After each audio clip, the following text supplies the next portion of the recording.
So thank you very much, everyone, for being here this afternoon. I know your time is valuable, so we appreciate you spending it with us today. We want to talk about the role of vision in why children struggle and how does that impact their learning, attention, behavior, and even anxiety. So I'm Dr. Lorenzana. I'm joined here today by my colleague, Dr. Ron Gall, who will co-host with me.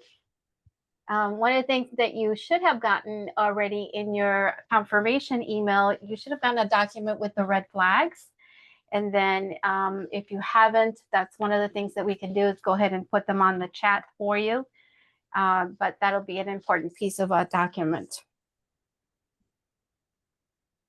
And how about you, Dr. Gall? Yeah, so I just have a few questions. Are you doing the best you can for your children? Of course you are. But are you missing anything? Could their school performance be better? Are they showing red flags regarding school and performance? How about behavior issues when at school or homework? Maybe. Are they significant? Hard to know. Let's help you out. And so I guess what I would add to that is that some of you are also our fellow colleagues, and maybe you're not here for your own children if you don't have any, but the fact that you do work with children, this is going to help you as well to learn and identify what things children go through from a visual perspective so that we collectively can help these children and support them and their families much better. And so some of the things that we're going to cover today, we're going to cover 5 key points.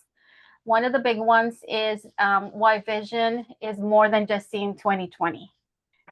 Number 2, how vision shapes your brain, and essentially the way you see shapes who you become. Number 3, how to spot the red flags. And a lot of those red flags aren't always visual, like we might think they're double vision or blurry vision. A lot of times they're behavioral.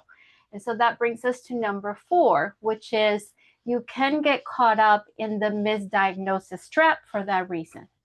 And then finally, we want to teach you some steps of how to prevent getting caught in that trap and what are some strategies that you can do to go forward. Dr. Gall? Terrific. So this is a webinar, but it's kind of open. So if you have any thoughts or questions or comments, just say excuse me or raise your hand icon or put it in the chat and we'll talk about it. At the end, we're going to have a 10-minute live forum where we'll allow to have some full-on interaction after the presentation.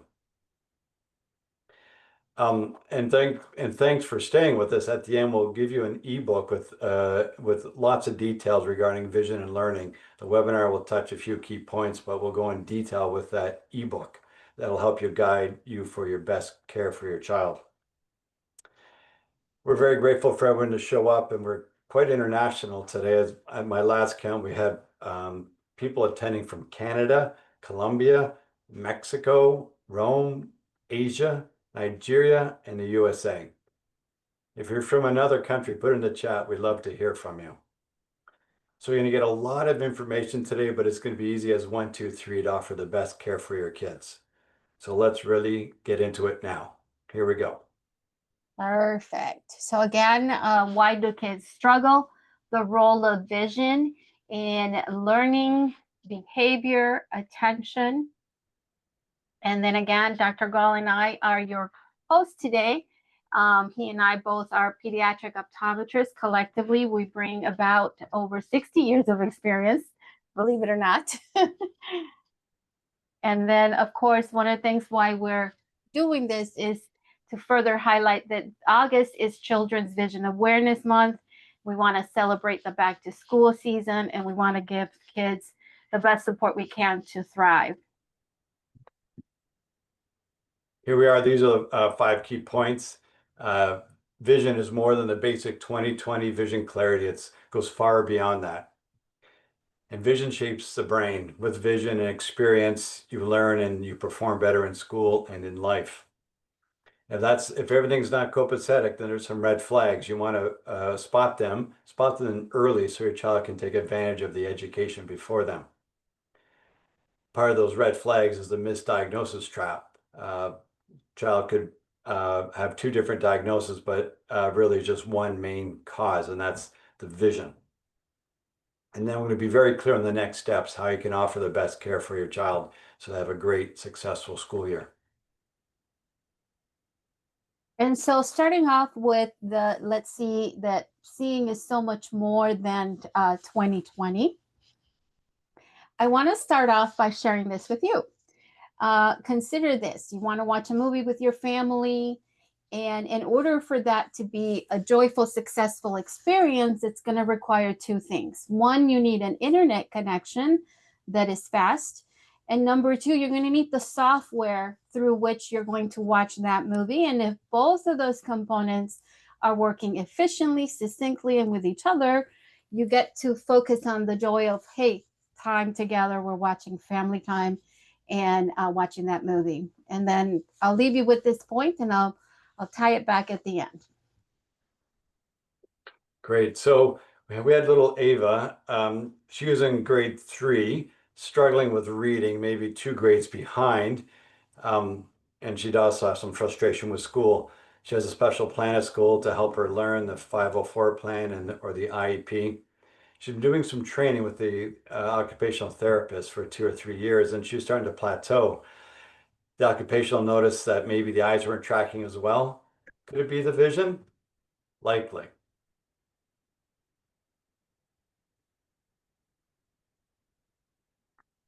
So here she went for a general eye exam, and they said everything's fine. Things are 20/20. Went to a pediatric optometrist, was diagnosed with poor eye alignment at near, called convergence insufficiency, and some processing delays.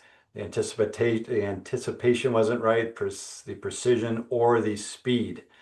And so a lot of these are hidden. So if you look at a little child in the red shirt, his eyes are turned in. This is very visible. The other one, you can't see his eyes, but his eyes are straight, and you would assume they're fine. Just like he has 2 ears, I'm sure he sees and hears fine, but you don't know unless you do the appropriate specific testing, high yield tests.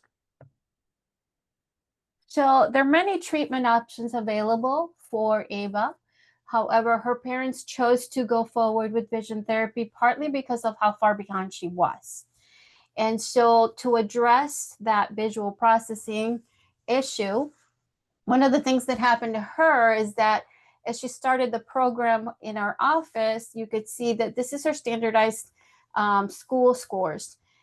She started our program in the fall. This lined up beautifully when she started the program and how that matched up with school.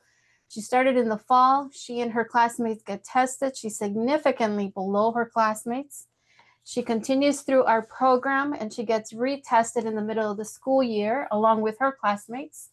And she had a 95% improvement in reading and an 85% improvement in math. Now, it isn't to say that, and I think, first of all, that you could tell that the teacher was a really good teacher because all the kids got better, but her scores were significantly better. Nice So job. then, Nice job, Dr. Lorenzana. thank you. Point one.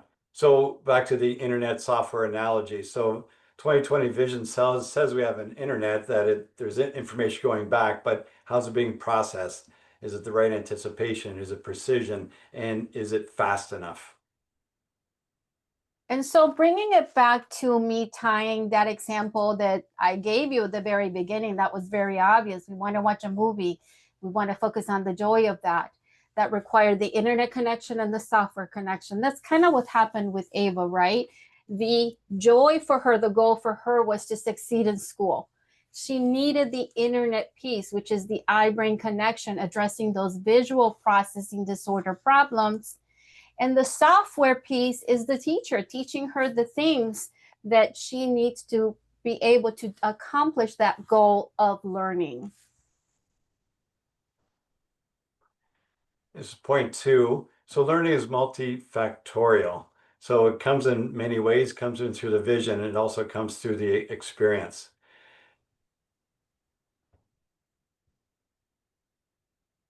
So vision shapes the brain. Understanding how the vision interprets the world and how your brain interprets the information provided allows the brain to interact with the world, perform in school and in life. And so if I tell you that we are born with legs, but we don't know how to walk, even though we're born with the legs, we need to learn to walk, you would not debate me on that because that's an extremely visual process.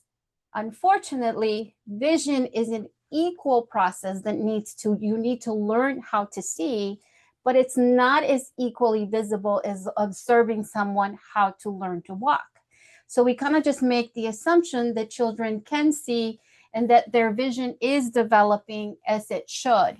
This is the reason why we say that the child's first eye exam should be at 6 months of age, because there's a developmental component to vision. And we want to make sure that that process is going in the timely manner so that it's happening for the child to have what it needs for development.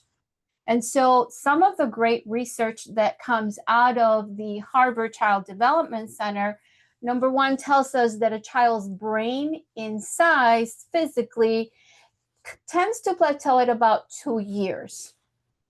However, what Could continues. I just jump in and add, Sorry. Dr. Yes. John? You want me to go back? So the brain at 2 or 3 years of old is about adult size, which just means, trying to put an analogy, in 86 billion neurons. And each neuron, you can imagine it's a magic tree, and the tree has branches and roots.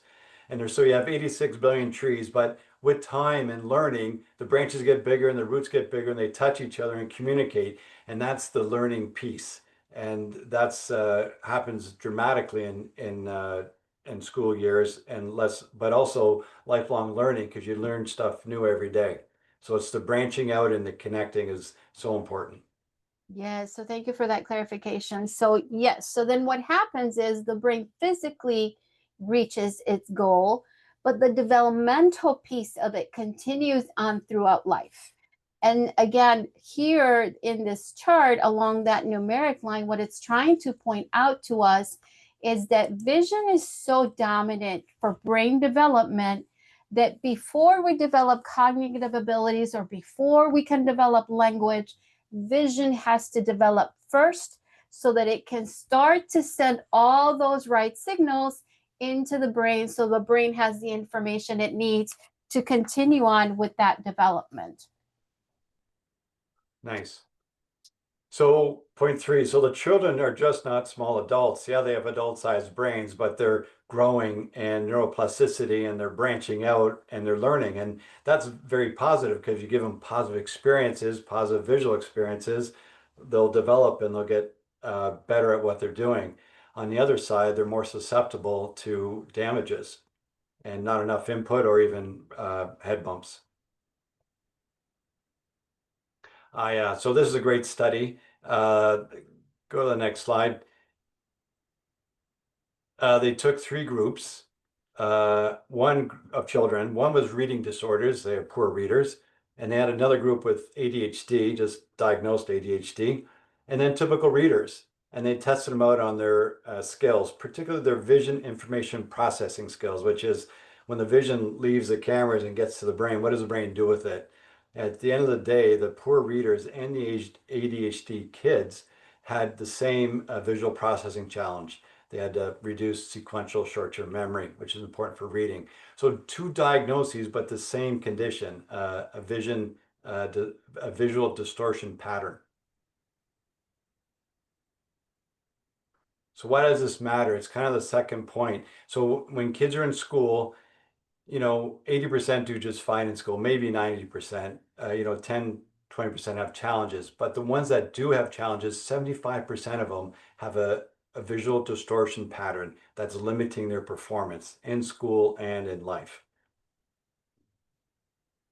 And so some further research, again, out of the Harvard Child Development Center, it just tells us that how a brain develops is directly related to the experience that that child will have over time.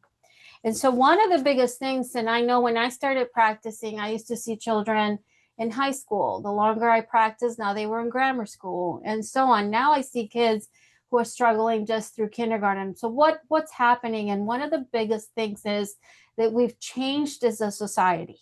Movement is really critical. Children exploring their world and their environment is critical, is the catalyst for that vision to develop, and specifically movement. The cells that are responsible for visual processing are also the cells that are responsible for detecting motion. If children are not moving, these cells are not developing, visual processing is not happening. And what's happening is that with the devices that we have, more and more kids are struggling with this. So they're struggling in a much, much younger age. So what I keep saying is, as we become more mobile, children are becoming less mobile. And that's very detrimental to their growth and development. And so what Dr. Gall was saying earlier is that your experience in your environment shapes who you become. So that neuroplasticity piece is important.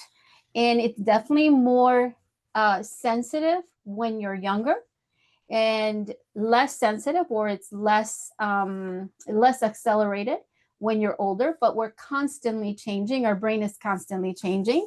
And then the big point is that neuroplasticity can be positive or negative. And in what we're seeing with children and the digital devices and the lack of movement, that's having a negative impact in that neuroplasticity component. And so then now we're going to talk about spotting the red flags. And so I'm going to go back a little bit. So you got a lot of that, right? That a lot of these red flags, the more obvious ones are going to be very visual. My head hurts. I'm rubbing my eyes. I see blurry. And the one thing I would say is that the younger the child, the more you're going to see the red flags is behavior. And one comment that I hear very frequently in my clinic is a parent comes and tells me, my child didn't complain. And that is true. Your child's not complaining because they're not saying the same symptoms you're expecting them to say. My head hurts, my eyes burn. But you are seeing them behaviorally. You just don't know that those are also red flags of vision problems. And so what happens when we, what's different between us and our devices, I use the example of watching the movie. In that scenario of watching the movie, if the internet or the software doesn't work, then just the whole thing just shuts down. And that's, you don't watch the movie, that's kind of it. That's not what happens with us, right? If we can't get the information in and I can't read, if my eyes are not doing what they're supposed to do and my brain is working harder, I don't shut down. What happens instead is we have a backup system, and our backup system is our nervous system. I like to say it, think of it like your own personal fire alarm. And like any fire alarm, it should be going on when we think we're in danger to protect us, assess if we're in danger or not, and then turn off. It should not be on all the time. But that is what's happening with our children. They learn to develop an almost neuroplasticity development into knowing that being on fight or flight mode is the norm. And so a lot of these red flags that we see in the younger years, one, the children don't know how to articulate. They tend to be more behavioral, anxiety, impulse control, poor balance, irritability. This is the child expressing to you, these are my red flags. As they get older, the red flags change because they're directly related to the demands that are expected for that child, depending on where they are in that chronological. So now they're in school, they become more behavioral. I'm exhausted at the end of the day. I don't want to read. I don't want to do my homework. Those types of things. And so then now we're getting into the misdiagnosis trap, right? Because not always these behaviors, if I'm tired at the end of the day or I'm trying to avoid my schoolwork, you might think, well, my child's lazy and they just don't want to try. When in reality is their body overcompensating from their brain working hard because they're not having optimized vision. So we're going here to tell you about Ava's story. How did Ava get missed, right? Why did it take 7 to 8 years to make it to my door? And it's because really the system is not set up to catch the children that have more of that invisible type of vision disorder like Ava. If Ava's eyes had been crossed obviously like this, that would have been picked up by the pediatrician because they would have looked at that, they would have seen it, they would have gone to the route of the pediatric ophthalmologist and so on.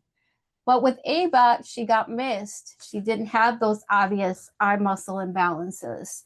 The next time that she had an opportunity to get caught was in school screening before school. And again, those screenings don't substitute an eye exam and they do not check for visual processing disorders. Even if she had gotten picked up in that school screening, if she didn't have the visual acuity, I don't know that a lot of the eye exams, like what happened to her, that she still was told that everything was fine because she saw 20/20 vision. So this is, again, this could have all been prevented.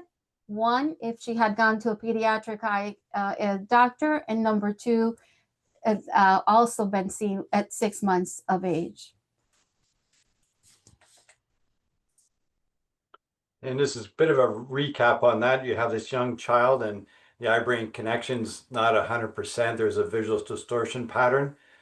And so the brain is working hard to gather all that information up and help the patient, perform in life and at school. And so they get into grade school and they're just a little bit delayed from the others, and they keep watching, and the delay turns into reading difficulties. And then the bodies compensate, like Dr. Lorenzana mentioned. Then there is self-esteem, and then maybe behavior issues. Ultimately, you want the other side of the coin. Humans just want to learn. We want to light that little candle of curiosity and make it glow, and they want to learn more. And that happens when the eye-brain connection is 100%. Visual distortion patterns will ultimately create the behavior impact that you see on the far right.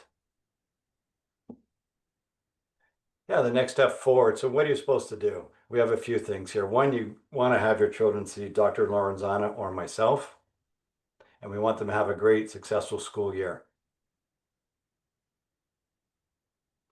Be aware of the red flags. You're aware of them, see them, act on them. The earlier, the better, so they can take advantage of the education before them. Kind of get a baseline vision test. Another reason to get a full, complete eye exam, particularly for athletes or dancers or gymnastics. They're more susceptible to head bumps, and we can track any concussions. Engage in the all brain activities, which is movement. When you move your body, your vision is moving, and it all makes the right connection. So further to that, number 5, limit the devices and go outside and play. Play kick the can, hide and seek, all that good stuff. Next. Yeah, so healthy brain, healthy life. And these are little things you can do: supplements, good rest, good food, hydrate, move and exercise. And if you're really keen, you want to test, maybe that red flag is bothering you, you don't know, you could just test the visual system. Have the child look at something 6 inches from their nose and hold it there for 10 seconds.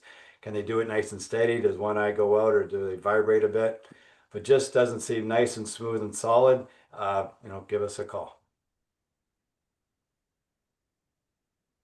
Yeah, so the recap here, vision is so much more than the basic 20/20 vision. It's how the intake comes in efficiently, what does the brain do with it? Is it working fast enough, like that internet speed?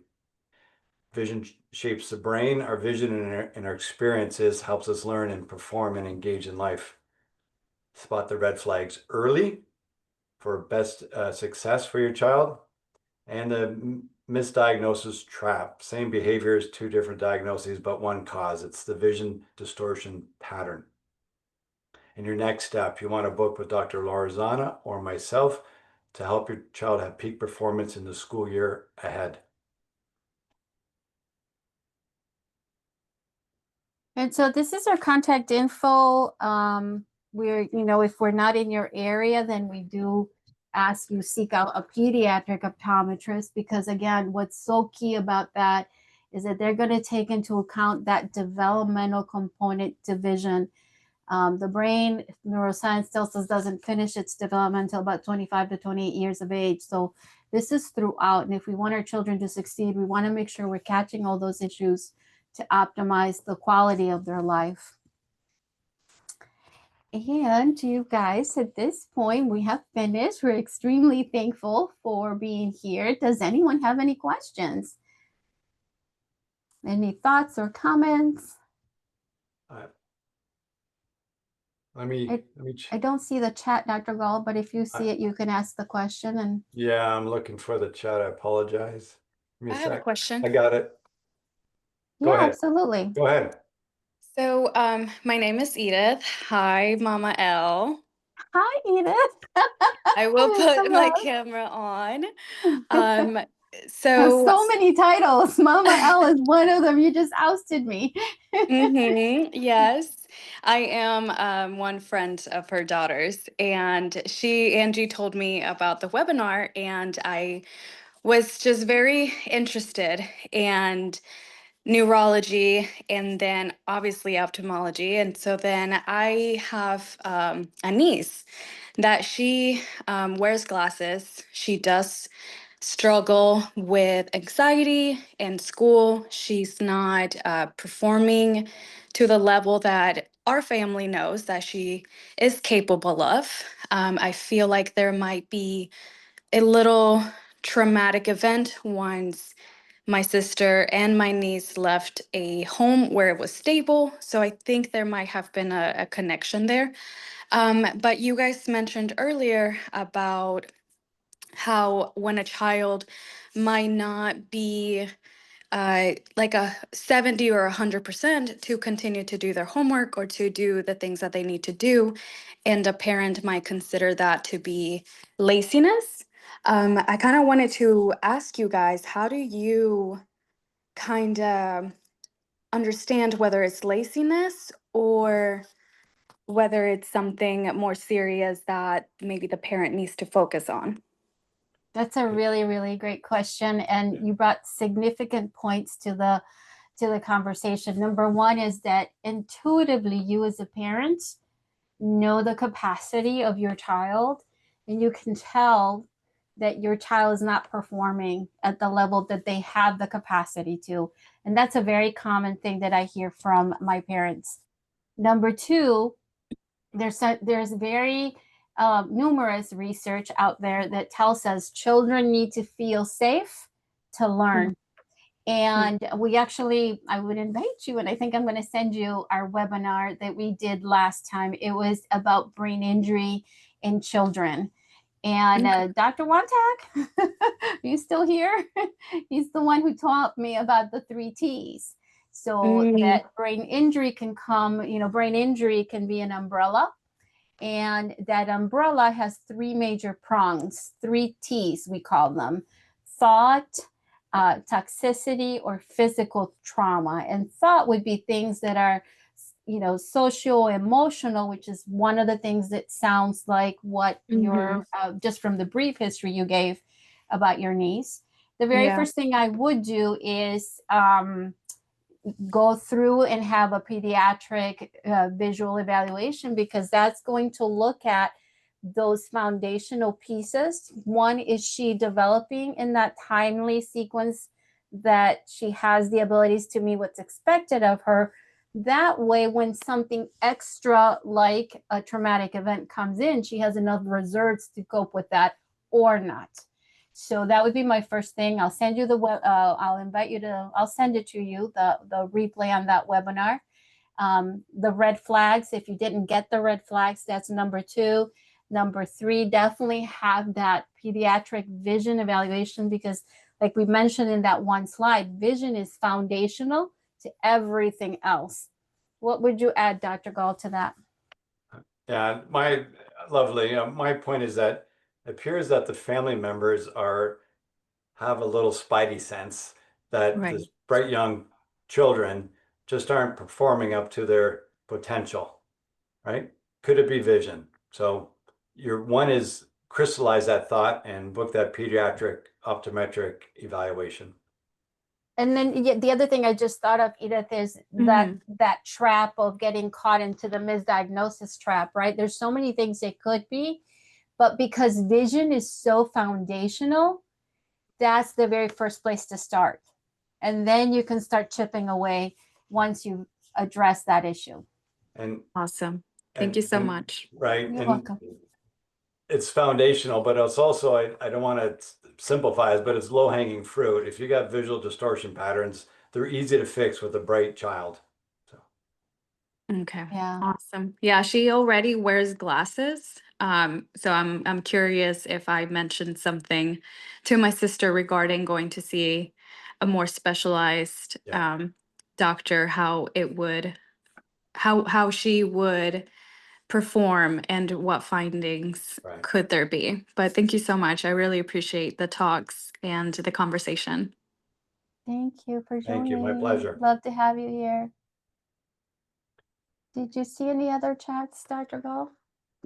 You just some are looking for some of the downloads, and I think Okay, so we'll send out the, you're gonna get three things actually. We'll resend the red flags, we'll send you the replay, and we'll also send you the ebook, because the ebook will be very, very much in depth that we cannot cover here.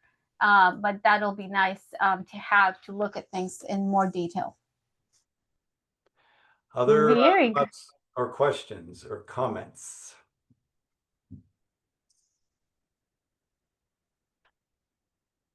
I don't see any others in the chat. So I think this is, oh, hang on 1 second. So somebody just came in. Hello, hello. Yeah, so I think if you guys don't have any other thoughts or questions, this is a good point to stop. And again, thank you so much for showing up. We love kids, and we love that you are helping us support kids, because we do it together. It does take a village. So thank you for being here. Thank you for your time. Bye, everybody. Good night. Good night. Bye-bye.